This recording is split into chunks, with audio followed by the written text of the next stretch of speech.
વડોદરાની સયાજીગંજ વિધાનસભા બેઠક કે જ્યાં 2017માં ભાજપની જીત થઈ હતી ને આ વખતે કોંગ્રેસે અહીંથી અમીબેન રાવતને મેદાને ઉતાર્યા છે। હાલની સ્થિતિની પણ વાત કરીશું, પરંતુ તે પહેલા આવો જોઈએ અહીંના ધારાસભ્ય જીતેન્દ્ર સુખડિયાએ 5 વર્ષમાં કેવી કામગીરી કરી।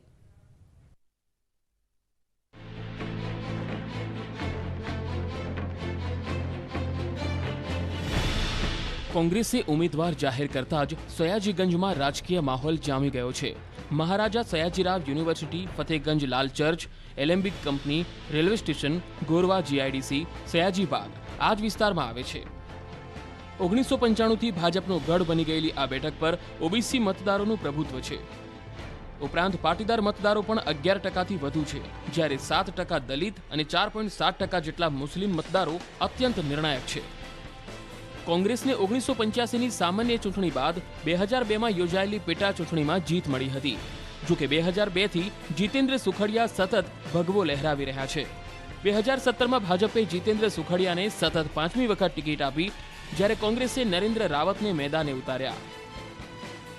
જીતેન્દ્ર સુખડિયાને 99,957 મત મળ્યા, જ્યારે નરેન્દ્ર રાવતને 40,825 મત મળ્યા હતા। એટલે કે 59,132 મતની જંગી લીડથી સુખડિયા વિજેતા બન્યા। કોંગ્રેસે આ વખતે સુખડિયા સામે નરેન્દ્ર રાવતના પત્ની અને મનપામાં નેતા વિપક્ષ અમીબેન રાવતને મેદાને ઉતાર્યા છે। સુખડિયા પોતે આ વખતે ચૂંટણી ન લડવાની જાહેરાત કરી ચૂક્યા છે।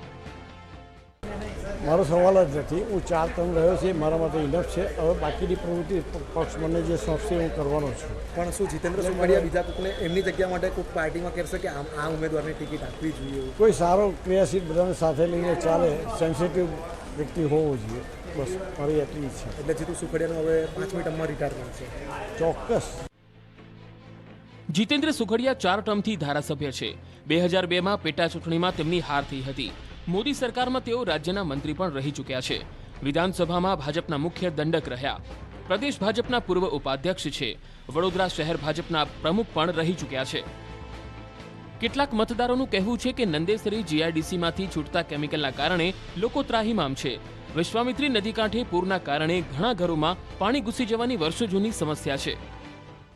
પાણીની સમસ્યા છે, ગટરની સમસ્યા છે, રખડતા ઢોરોની સમસ્યા છે, બરાબર અનેક સમસ્યા છે। એક બે ને અનેક સમસ્યાઓ છે, પણ કોઈ ધારાસભ્ય અહીં આવ્યું નથી। ગેંડા સર્કલથી લઈને ગોરવા પંચવટી સુધીનો વિસ્તારની તમને જણાવું કે કોઈ એક મહિનો કે કોઈ એક વર્ષ બતાવ્યો કે જ્યાં ખોદકામ ના થયું। હાલની તારીખમાં તમે કે જોશો કે તમે ત્યાં જઈ જોજો ત્યાં પણ ખોદાણ પટ્ટી ચાલુ જ છે આ લોકોની। એટલે આ લોકો ડેવલપમેન્ટનું તો કશું કરતા જ નથી। જો કે ધારાસભ્ય તરીકે વિકાસના ખૂબ કાર્યો થયા હોવાનો સુખડિયાનો દાવો છે। સામે કોંગ્રેસના ઉમેદવારનું કહેવું છે કે સુખડિયા પોતે જ નિષ્ફળ ગયા છે। વિસ્તારની જનતાના પ્રશ્નોને ધારાસભ્ય બનીને હું જ ઉકેલીશ। સમગ્ર વિસ્તારમાં તમામ સોસાયટી વિસ્તાર અને તમામ ગરીબ વસ્તીના રોડ 80-20ના ધોરણે અને ગરીબ વસ્તીના રોડ ડાયરેક્ટ ગવર્મેન્ટ ફંડમાંથી આજે મેં આરસીસીના બનાવી દીધા છે। એટલે એને લગતે શું થયું કે રસ્તાની સુવિધા થઈ, પણ સાથે સફાઈ પણ જળવાઈ છે।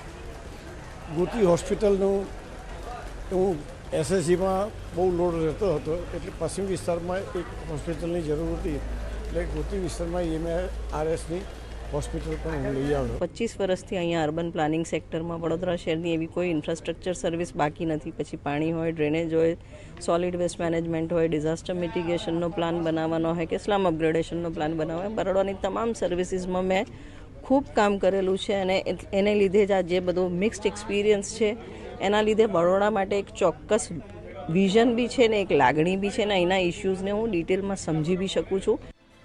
2017માં અહીં આરએસપીએસના રાજેશ આયરે 40,000 મત ખેંચી જતા કોંગ્રેસની મુશ્કેલી વધી ગઈ હતી। આ વખતે એવું જ ફેક્ટર આમ આદમી પાર્ટી બની શકે છે।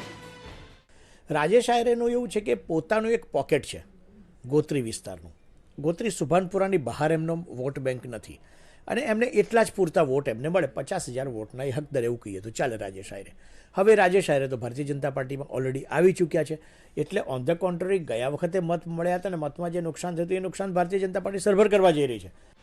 ચૂંટણીનો માહોલ જામી ગયો છે, પરંતુ હજુ ભાજપ અને આપના ઉમેદવાર જાહેર થયા બાદ હારજીતના સમીકરણો કોના તરફી છે તેનો સચોટ ચિતાર મળશે।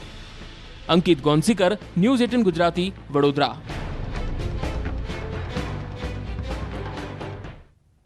બુલેટિનમાં અત્યારે બસ આટલું જ. વધુ સમાચાર અને અપડેટ માટે જોડાયેલા રહેશો ન્યૂઝ 18 ગુજરાતી સાથે. નમસ્કાર.